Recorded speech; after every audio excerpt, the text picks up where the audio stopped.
Kwekwe. Bonjour tout le monde. Good morning. Niji Dijini Kosomonan, Brian Harvey. Ni Miki Monan, UQAT, Université du Québec en Abitibi-Témiscamingue. My name is Brian Harvey. En fait, je m'appelle Brian Harvey. Je travaille à l'Université du Québec en Abitibi-Témiscamingue. And see, if you haven't understood by now, my name is Brian Harvey, and I work at the University of Quebec in Abitibi-Témiscamingue. Alors, on commence.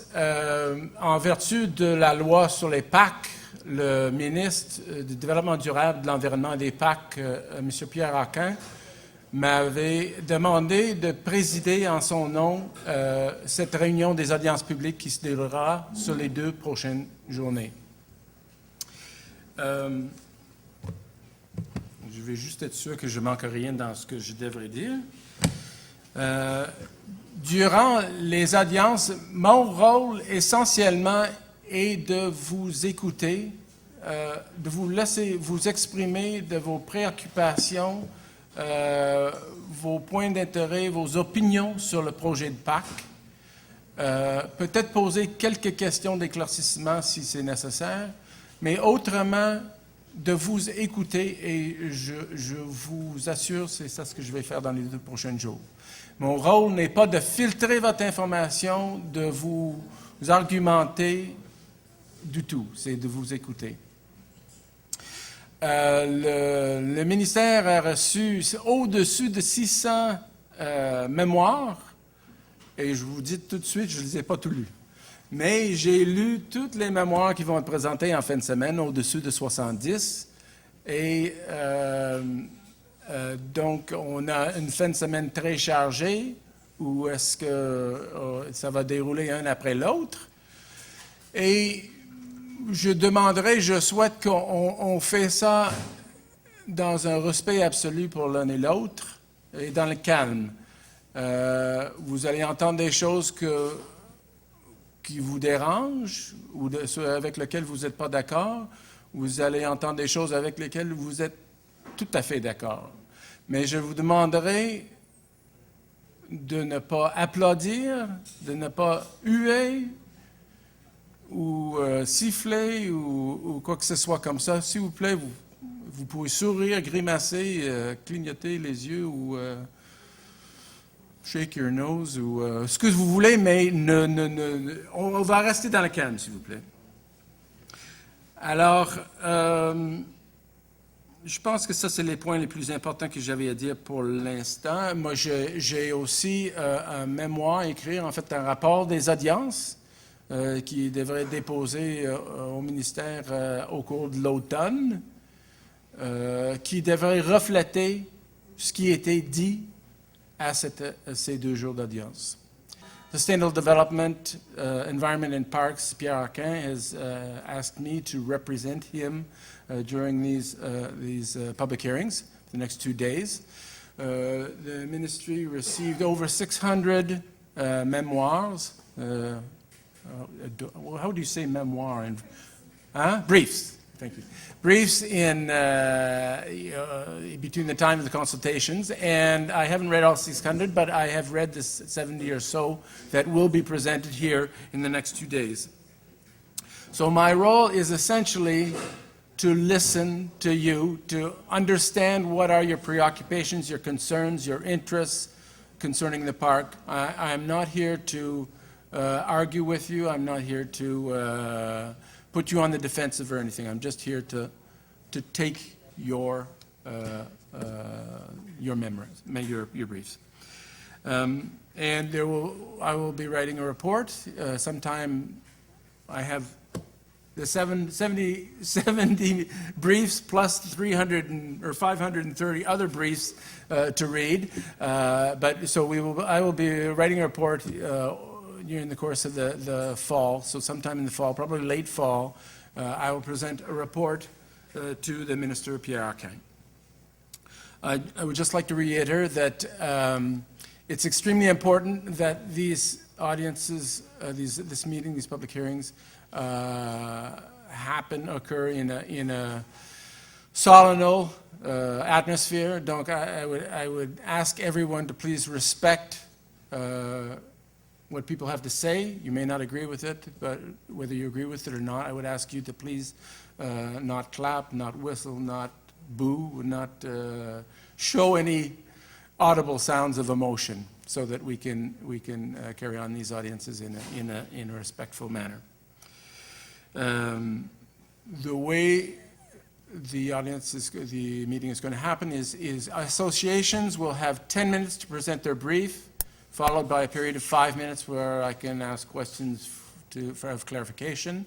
Individuals will have 5 minutes to present, and then 5 minutes for questions. And well, let's just say that can be 10 minutes for brief and questions, so that I know the time is very charged, occupied. We've got a big, heavy schedule, so but we're going to try to get through the day. Alors, la façon que ça fonctionne, les associations, les organismes auront 10 minutes de présentation, suivies de 5 minutes de questions, d'éclaircissement si nécessaire. Les individus, 5 minutes pour présenter leur mémoire, puis 5 minutes pour des questions. Alors, Caroline est la personne en charge de tirer la corde quand votre temps est fini, mais on va essayer d'être discipliné, mais encore, vous donnez tout le temps que vous avez besoin quand même de vous exprimer. Encore, je réitère, il y a des casques d'écoute pour la traduction simultanée. J'aimerais juste présenter les gens qui sont ici. On va aller d'ici, Isabelle Tessier et par la suite Maryse, qui sont les deux analystes qui travaillent beaucoup sur la préparation de l'état de connaissance, plan du directeur, que vous avez probablement rencontré aussi lors des consultations. Il y a Serge Alain qui est directeur des PAC. Je vais oublier mes noms. Claire Ducharme de CEPAC, excusez-moi. Et finalement, Linda Saint-Michel, qui est aussi service du PAC. Alors, ces gens-là connaissent le dossier du projet de PAC mieux que moi. Je déclare maintenant les audiences publiques du projet de PAC copernicien ouvertes. So, we're going to get started now. I declare these public hearings open, and we are going to begin with... Société de développement du Témiscamingue. Facile. OK. Quel grand défi. Bonjour tout le monde, Monsieur le Président, bonjour à tous. On va vous présenter, vous avez reçu le mémoire, on va vous faire un rappel des grandes lignes du mémoire et prendre le principal de la présentation pour présenter des recommandations sur ce qu'on pense qui pourrait être des bonifications au projet de parc. Donc, je pense que vous êtes en mesure de suivre avec le mémoire. Peut-être juste vous rappeler, dans les premières pages du mémoire, à partir de la page 4 jusqu'à la page 13, dans le fond, on fait un rappel de ce qu'est le Témiscamingue en mettant l'emphase sur les grandes caractéristiques du Témiscamingue, ce qui, je pense, peut permettre de mieux comprendre l'ensemble des dynamiques et de mettre certaines en perspective. Et ce qu'on voudrait mettre en perspective, peut-être en peu de mots, par rapport à cette partie-là, c'est en appuyant sur le caractère rural du Témiscamingue, probablement un des territoires de MRC les plus typiquement rural au Québec, où il n'y a pas de ville-pôle, et qui occupe un grand territoire. Et je pense qu'il faut vraiment porter une attention particulière ou regarder le Témiscamingue avec ce filtre-là de la ruralité et de ne pas poser un regard urbain sur une région rurale. Après ça, on fait le tour des différents secteurs d'activité.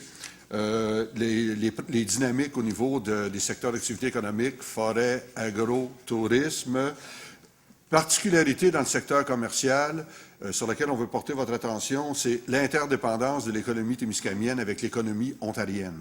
Okay? Et ça, dans l'ensemble du territoire de la MRC, dans le sud comme dans le nord, Et ça, c'est un élément déterminant de la dynamique de développement du Témiscamingue et qui le particulirise possiblement par rapport à l'ensemble de la région. Et au niveau de la forêt, un secteur que vous connaissez bien sur la particularité de la forêt témiscamienne dans sa perspective forêt mixte et feuillue et qui vient conditionner la dynamique de développement économique et toutes les questions environnementales. Et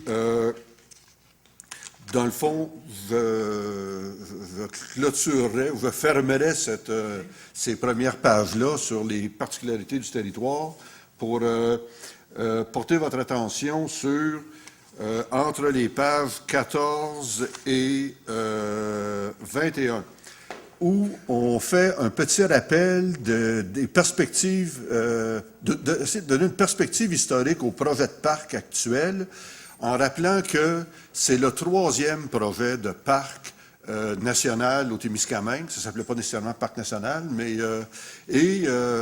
c'est au-delà de... On peut le rapporter, ça peut prendre un caractère anecdotique, mais au-delà du caractère anecdotique, je pense que ça démontre une continuité des préoccupations du territoire et en même temps d'une continuité dans les préoccupations des gouvernements à travers plusieurs décennies par rapport à un éventuel projet de parc.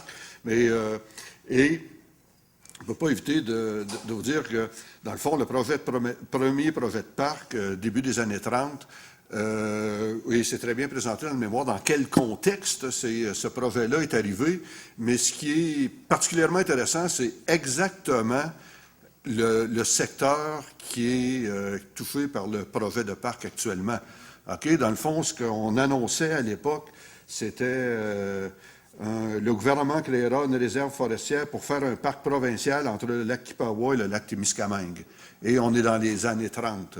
Je pense que ça dépasse l'anecdote.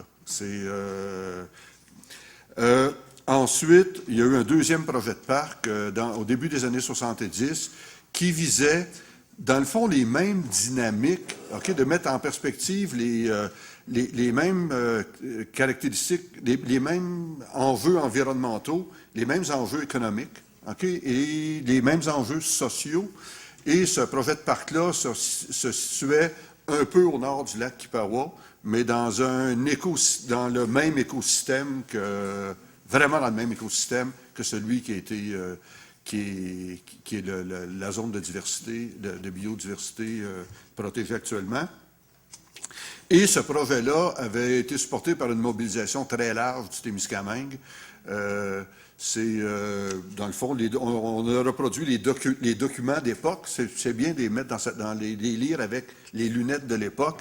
Et il y avait ces 18 000 lettres que les personnes du Témiscamingue avaient envoyées au gouvernement du Québec et au gouvernement fédéral à ce moment-là, parce que c'est un projet de parc national fédéral. Et dans le fond, c'est ce qu'on décrit. Plus spécifiquement, par rapport au projet de parc au Pémican, je pense que je vais vous lire en page 21, on fait un petit rappel historique du projet au Pémican comme tel. Dans le fond, on dit, vers la fin des années 70, la fin du flottage du bois entraîne la cessation définitive des opérations du centre d'entretien de la flotte de bateaux qui assurait le transport du bois sur le lac Témiscamingue. Rapidement, la collectivité engage un ensemble de démarches pour assurer la préservation et la mise en valeur du site.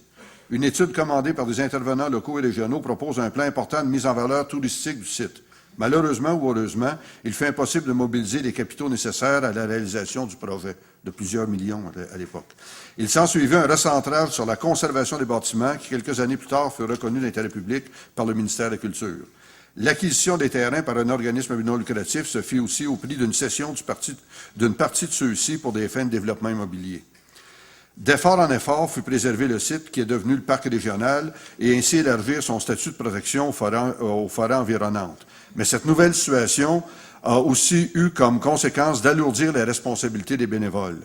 Durant la deuxième moitié des années 90, un travail systématique a été entrepris par l'ensemble des intervenants de développement du Témiscamingue pour tenter de conjuguer les efforts et les ressources de différents organismes et ministères pour dessiner et réaliser un projet intégré de mise en valeur de la pointe au Pémican. Devant l'incapacité de faire atterrir horizontalement les ministères qui ont des vocations sectorielles, le milieu a fait appel au service des parcs pour vérifier un éventuel intérêt de leur part de la mise en place d'un parc national. Le reste du projet est bien décrit dans les travaux effectués par le service des parcs. On ne s'étendra pas sur le contenu du projet proposé, mais dans le fond, on a, je dirais, la société de développement a travaillé avec les gens du milieu à toutes les étapes du cheminement de ce projet-là. Et si on a fait appel au service des parcs, c'est que on est vraiment convaincu d'avoir essayé le milieu de conjuguer l'ensemble des partenaires potentiels pour mettre en valeur la pointe au Pémican, et c'était impossible après 10 ans de travail. OK?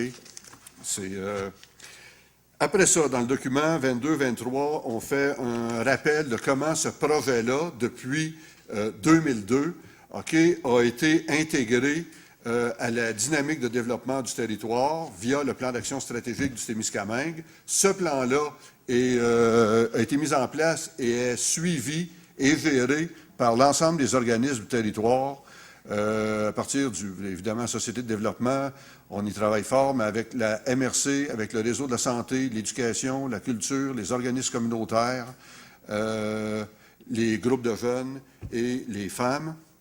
Dans le fond, ça regroupe l'ensemble des intervenants du territoire. Et on fait juste vous repréciser que le projet au Pémican a évolué dans ce support, avec ce support-là et dans cette dynamique-là, selon un calendrier qui, jusqu'à présent, est celui, à peu d'années près, est celui qui avait été identifié en 2003. OK? À moins de 2 ans de différence depuis 2003. Après ça, les recommandations. Dans le fond, on les aborde à partir de trois axes. Okay? Comment on pense que le projet pourrait être bonifié dans la dynamique environnementale, économique et sociale. Dans le fond, au niveau de l'environnement, on dit faire plus et mieux pour protéger un écosystème représentatif. On est en page 24 du document.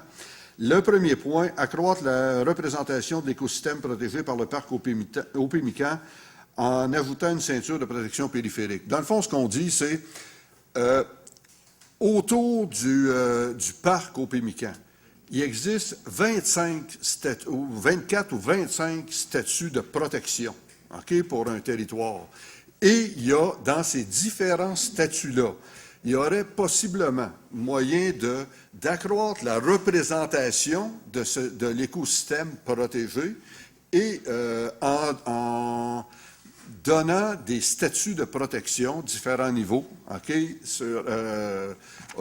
principalement pour les rives. OK? Et on pense qu'il existe un certain nombre de statuts qui peuvent faire en minimisant les impacts pour les utilisateurs actuels. OK? Et on parle des rives du lac Kippawa, des rives du lac Témiscamingue, du côté québécois et du côté ontarien. OK? Après ça, dans le fond, au niveau environnemental, créer, dans le fond, une activité d'envergure majeure qui permet l'interprétation des zones protégées qui sont le plus caractéristiques de cet écosystème-là.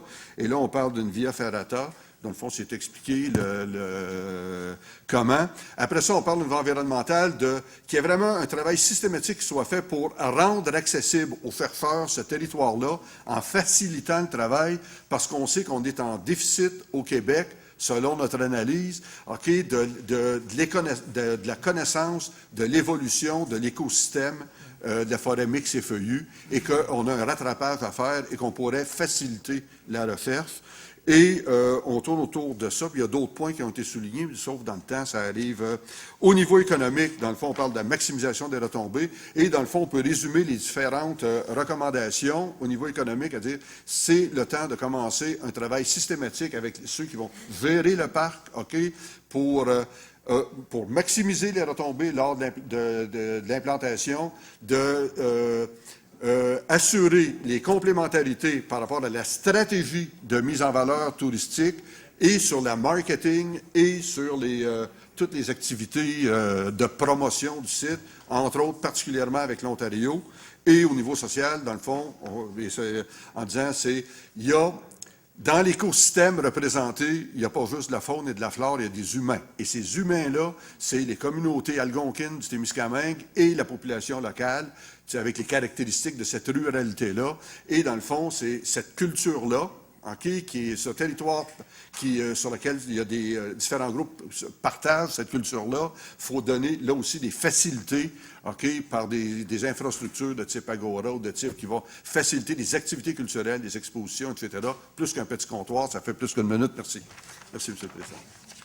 Bonjour, M. le Président. Mesdames, Messieurs, bon après-midi. Mon nom est Raymond Moreau. Je suis un ancien travailleur forestier qui est retraité. J'ai été un des premiers initiateurs du projet de développement du site au Pimican dans les années 80 et à la fermeture du site en 1979. Je reconnais le caractère unique du site au Pimican et tiens à ce que cette richesse soit préservée. D'ailleurs, je m'implique dans le milieu, non seulement pour moi, mais aussi pour ceux qui y vivront à la suite de mon départ. Par exemple, je suis le président de l'Association des riverains du Lac-Ty et je travaille avec l'organisme du bassin versant de Témiscamingue pour veiller à la préservation de la qualité de l'environnement. Mon objectif est de faire un projet pilote au Lac-Ty appelé à devenir un modèle sur le plan de l'usage en répondant aux besoins sociaux tout en gérant de l'économie aussi un modèle de maintien de l'environnement. On y retrouve donc le pilier du développement durable tant prêché par le gouvernement, c'est-à-dire équilibre social, économie et environnement.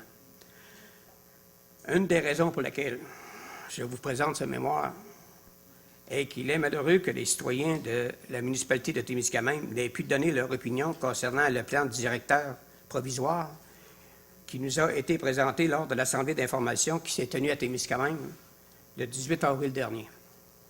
Ce mémoire d'une vingtaine de pages a pour but de démontrer qu'on n'a pas besoin d'un parc d'envergure nationale pour développer un site et attirer le tourisme à Témiscamingue.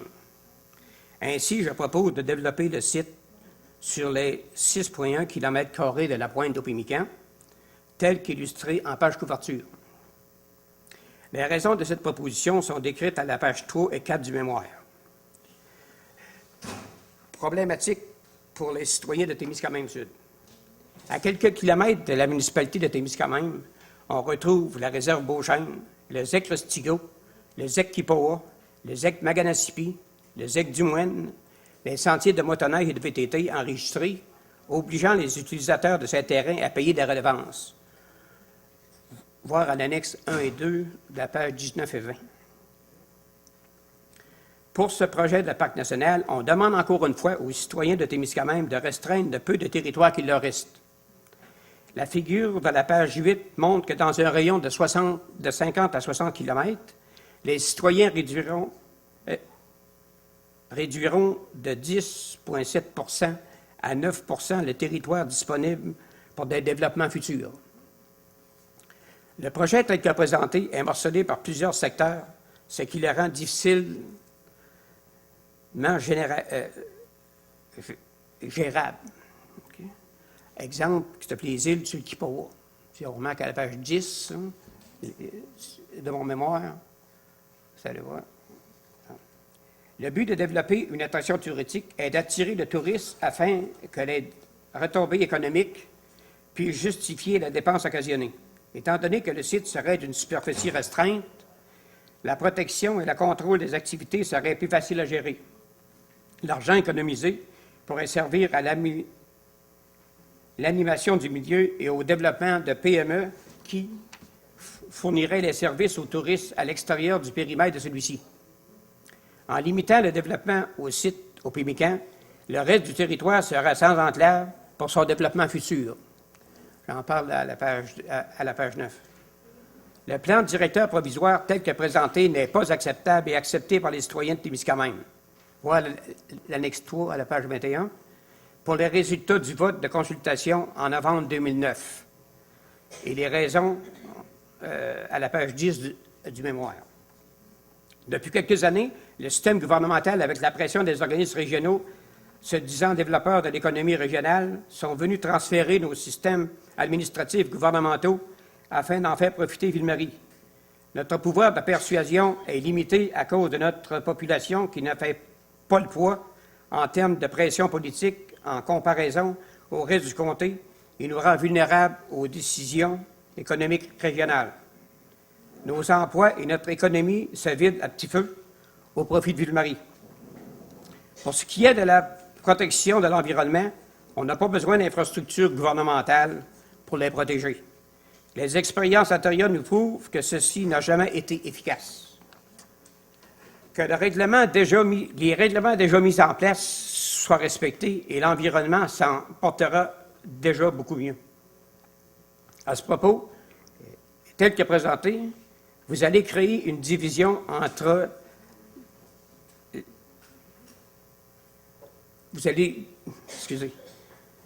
Avec ce projet tel que présenté, vous allez créer une division encore plus forte entre le sud du comté et le centre. Voir à la page 14, j'explique. La conclusion.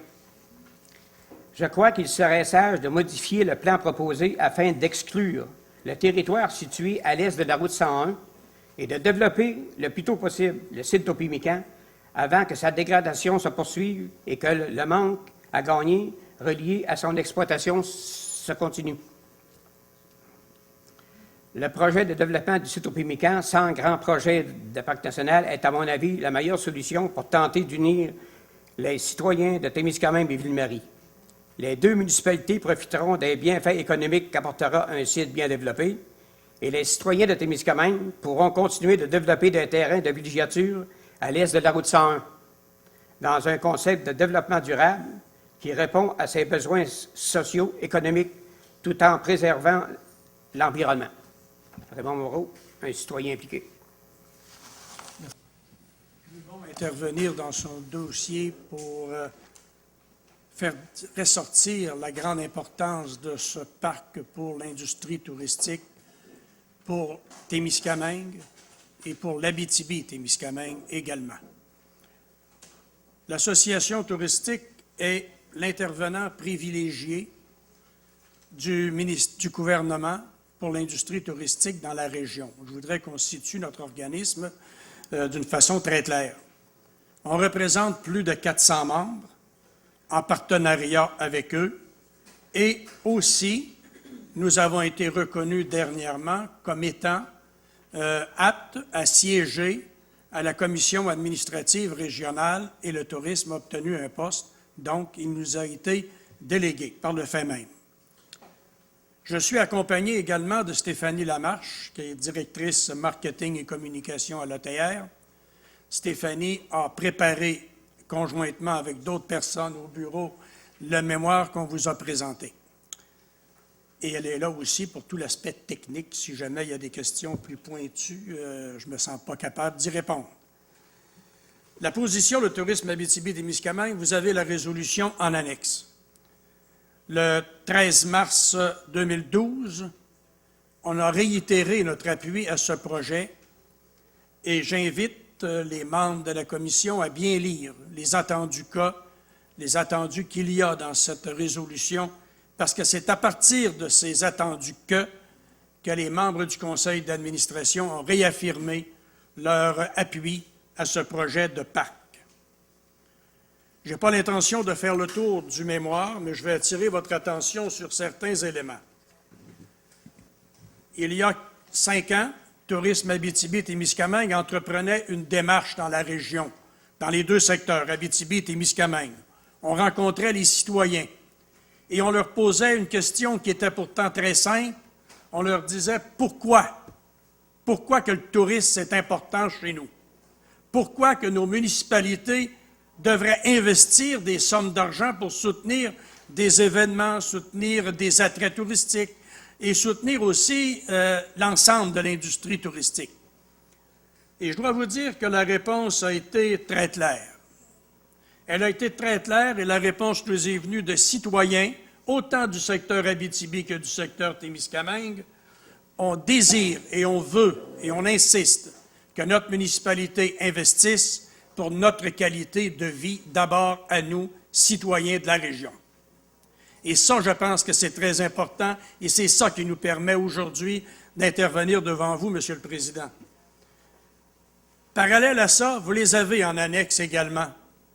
Il y a 51 municipalités et MRC qui ont passé une résolution très claire suite à ces consultations pour dire « Nous, municipalités de, allons continuer à investir dans l'industrie touristique, mais pour la qualité de vie de nos citoyens d'abord. » Donc, vous allez comprendre que dans notre mémoire, la qualité de vie des citoyens est extrêmement importante pour Tourisme Abitibi-Témiscamingue parce qu'on est un peu le porte-parole de ces 51 municipalités et MRC qui se sont prononcées suite à ce colloque. Vivre en forêt différemment. L'Abitibi-Témiscamingue a connu de grandes difficultés.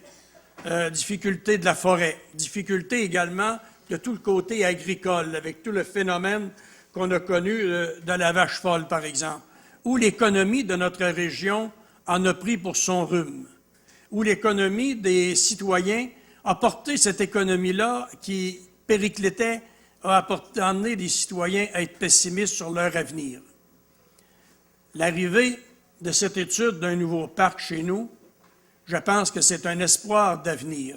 C'est un espoir d'utiliser convenablement notre forêt, de l'utiliser d'une façon écologique et aussi de la laisser aux générations futures meilleure que lorsque nous l'avons occupée, cette forêt-là.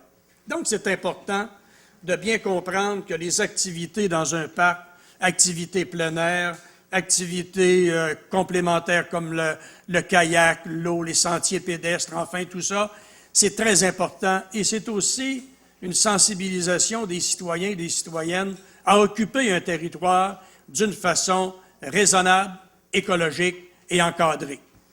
Je ne fais aucun doute de la compétence aussi de la CEPAC, parce que ce parc sera, à ce qu'on me dit, géré par la CEPAC à l'avenir si jamais il est créé.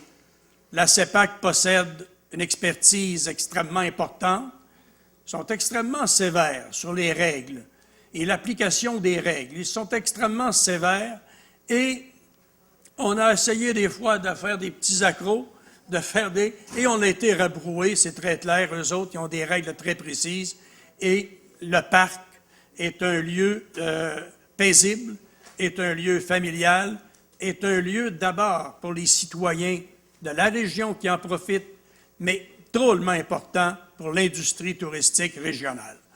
Je vous fais grâce des retombées économiques. Les sommes investies dans la création de ce parc sont extrêmement importantes, et Dieu sait si on en a besoin, Monsieur le Président, à ce moment-ci. Et les retombées économiques par la suite de l'industrie touristique jouent sur plusieurs tableaux. D'abord, avec le parc des Guebels, le parc au Pimicans devient deux infrastructures extrêmement importantes pour le marketing international. Extra-régional d'abord, pour la grande région métropolitaine de Toronto, mais également à l'international parce que nous, Tourisme Abitibi-Témiscamingue, nous n'allons pas à l'international, en Chine, en Europe. On y va avec le ministère du Tourisme et avec la CEPAC. Et vous comprendrez que ces deux produits qui sont de calibre international, je suis convaincu, viennent positionner notre région hors Québec, en Ontario, vient positionner notre région aux États-Unis comme un oasis important, peut-être pas pour uniquement le citoyen lui-même, mais pour la famille québécoise et la famille européenne qui viendrait chez nous. Donc, c'est un élément extrêmement important dans notre vision de l'industrie touristique de notre région, sans compter les retombées économiques immédiates. Je voudrais aussi vous dire qu'on a une région qui est excellente. Lacs, rivières, montagnes, plaines, forêts, faune et flore. C'est ça qu'il faut protéger. C'est ça que nous devons protéger. Mais en même temps, c'est ça aussi que nous voulons que les Abitibiens et les Témiscamiens partagent avec les autres. On est au Témiscamingue ici, tout près d'un bassin touristique potentiel de 4 à 5 millions de visiteurs qui sont à peu près à 5 ou 6 heures de Témiscamingue. Grande région métropolitaine de Toronto, nord-est des États-Unis, c'est un lieu privilégié pour eux, mais il faut être capable de les retenir ici. Actuellement, la question qu'on se pose, et je ne parle pas de Ville-Marie, je parle de Témiscamingue, on a quoi pour retenir le touriste ici? Et il faut comprendre qu'un parc vient positionner le Témiscamingue, la ville de Témiscamingue, les municipalités autour, comme étant un lieu intéressant à visiter et à y demeurer pour un bout de temps.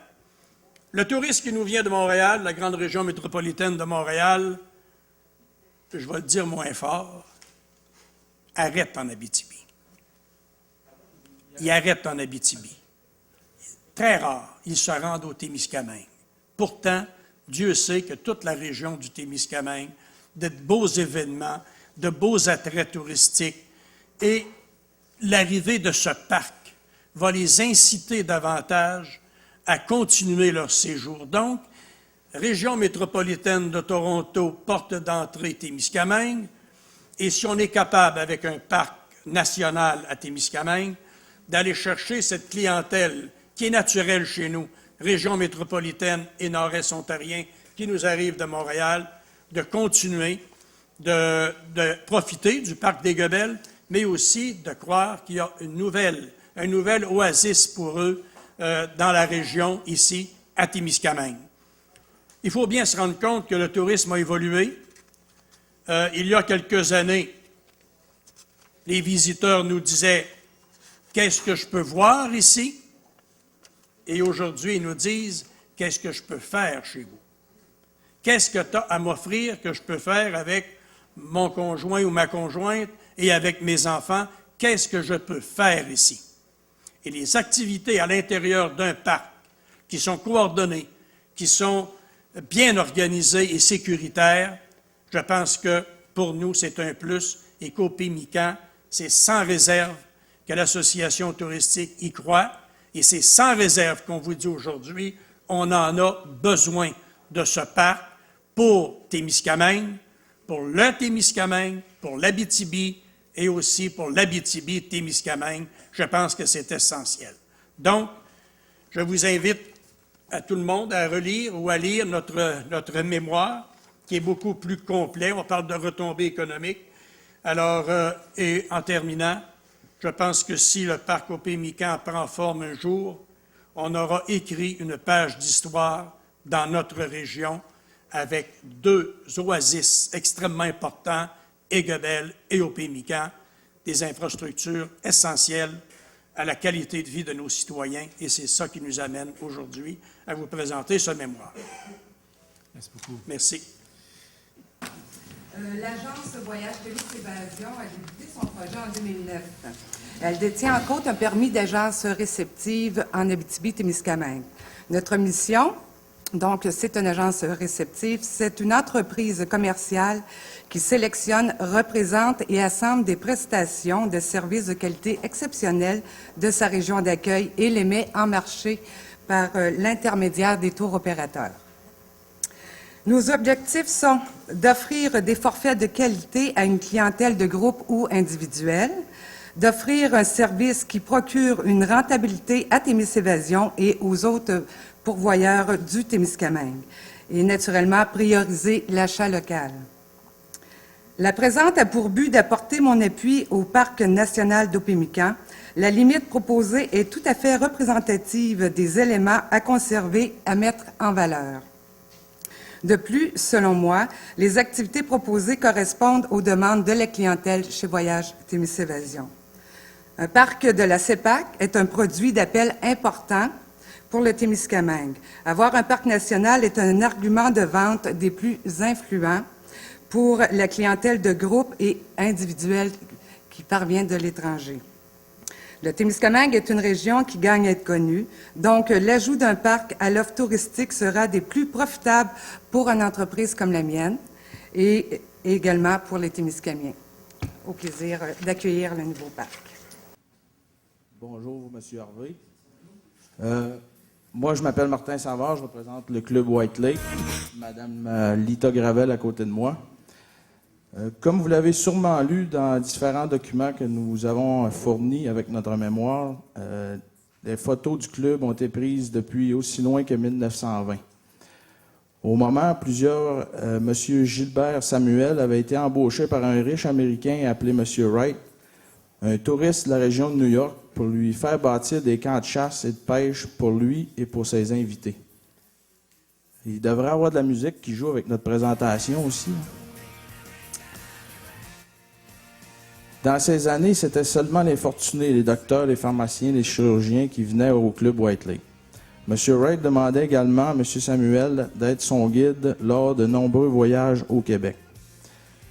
M. Samuel bâtit donc un très gros camp appelé aujourd'hui le Main Lodge, le camp principal, ainsi que 4 plus petites maisons pour lui et ses fils sur l'île, avec la permission du gouvernement de l'époque, bien sûr. Le gendre de M. Samuel, M. Léo Roy, raconte dans ses mémoires avoir été témoin, lors de ses voyages sur le club White Lake, de la disparition d'une caisse de whisky qui aurait coulé au fond des eaux du White Lake, qui n'aurait jamais été remontée. Plusieurs connaissent M. Pat Boucher, un homme bien connu de Témiscamingue, qui lui aussi raconte qu'une caisse de cognac a été enterrée sur l'île et s'y trouverait toujours. C'est en 1946 que le club a été acheté par la compagnie papetière CIP pour divertir ses employés cadres jusqu'en 1973. Par la suite, le club fut racheté par un groupe d'employés de la CIP des citoyens de Témiscamingue qui ont formé un conseil d'administration pour opérer ce club. C'est dans ces années que le club décide d'ensemencer les lacs Emerson et Thompson de truites mouchetées, qui au départ étaient des œufs de truites élevés à l'usine dans les bassins d'eau chaude et par la suite insérés dans l'eau des 2 lacs. Aujourd'hui, le club ensemence toujours ces 2 lacs avec des petites truites de 5 à 6 pouces. Un grand plaisir pour les enfants des membres du club. Même qu'aujourd'hui, les premiers membres qui ont commencé l'ensemencement reviennent faire vivre l'expérience à leurs enfants et petits-enfants. Depuis environ 3 à 4 ans, des étudiants de 16 à 20 ans qui étudient à l'extérieur de la région reviennent spécialement à Témiscamingue durant cette fin de semaine pour aider nos plus jeunes à faire le travail.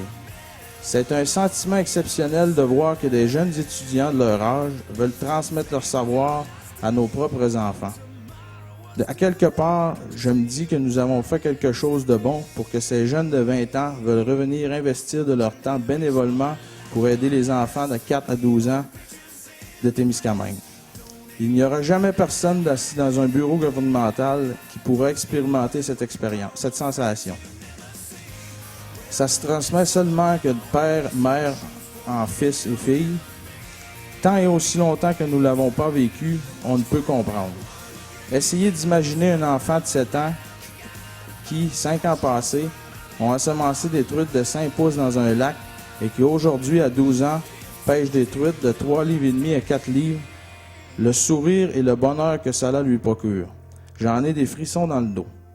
Imaginez également que ces mêmes petits garçons qui s'est fait conter des histoires de son 2e arrière-grand-père qui a passé une partie de sa vie à construire ce merveilleux emplacement et que maintenant voit qu'il risque de perdre ce beau site pour le désir de bureaucrates qui veulent toujours plus de pouvoir. Je ne vais pas cacher que nous avons besoin de fonds pour continuer à garder ce camp en ordre et l'ensemencement couvre généralement près de la moitié de nos revenus. Du fait que plusieurs Américains, des gens du Sud, l'Ontario, se battent au téléphone pour réserver leur temps de réflexion en forêt à taquiner ce merveilleux petit poisson en chair rosée, sans être dérangés par les bruits de la ville, et tout cela à prix modique pour rendre ces moments inoubliables accessibles à tous. Sur ce point, cela fait, mettons, à peu près 15 ans que nos tarifs n'ont jamais changé, spécialement pour attirer de jeunes familles et leur faire vivre une expérience inoubliable en nature avec leurs enfants. Nous avons des familles de la Colombie-Britannique, du Michigan, du sud de l'Ontario, qui nous donnent gratuitement des équipements, des kayaks pour aider notre club. Ou d'autres, voyez-vous des gens donner du matériel flambant neuf pour le plaisir d'autres personnes. White Lake est une grande famille. Vous y venez une fois et vous êtes accrochés pour la vie. Il est extrêmement difficile de réserver pour une semaine. Il faut pratiquement réserver 1 an d'avance, dû au fait que la demande est très grande. Nous nous sommes fait dire lors de différentes rencontres qu'il y aurait de belles possibilités pour notre club d'être entouré d'un parc national. Mais pour nous, les restrictions énormes venant avec un parc national nous laissent entrevoir un avenir incertain. La perte de l'ensemencement, les tarifs de pêche supplémentaires et l'inaccessibilité dans une courte distance aux bois de chauffage, bois de grève et autres arbres tombés inclus, sont des embûches énormes pour notre organisme. Présentement, l'ensemencement et la récolte de bois de chauffage est faite par des membres sur une base volontaire. Il faut rappeler que notre club est sans but lucratif, donc on ne fait pas un sou avec ça. Ce n'est pas notre but. Notre but est de faire vivre une expérience inoubliable aux gens qui viennent de partout y séjourner pour décompresser du train de vie affairé que présente notre époque. Les seuls argents récoltés servent strictement au maintien des installations, à l'achat de propane et de gaz pour les moteurs du club. Notre mot d'ordre est d'acheter localement dans la mesure du possible. Si on se fie au calcul de la SDT du Témiscamingue, pour chaque dollar dépensé dans un parc, 15 $ est dépensé dans les communautés avoisinantes. Donc, en ce qui concerne notre organisme, cela veut dire un montant d'environ 680 000 $ déjà dépensés à chaque année dans notre communauté. C'est aberrant de voir qu'aujourd'hui, tout le monde pense qu'à l'argent, qu'à faire de l'argent, et ne pense pas aux gens, aux familles qui ont de moins en moins d'argent pour vivre, de leur faire vivre de belles expériences comme nous offrons au White Lake. C'est pour cela que nos tarifs sont si accessibles. Un des nombreux commentaires que nous avons est le fait que l'emplacement est isolé, relativement difficile d'accès dû au fait qu'il faut traverser 2 lacs et un petit portage. La tranquillité que cela procure, en même temps que pas trop loin d'être des services de la ville. La possibilité de la construction d'un chemin donnant l'accès à la plage du White Lake détruirait cet état. Il est également à noter que depuis plusieurs années, des aigles à tête blanche sont fréquemment vus dans le secteur. Donc, un chemin augmenterait la fréquentation de cet endroit et aurait un effet néfaste pour cet oiseau. Concernant l'ensemencement, nous nous assurons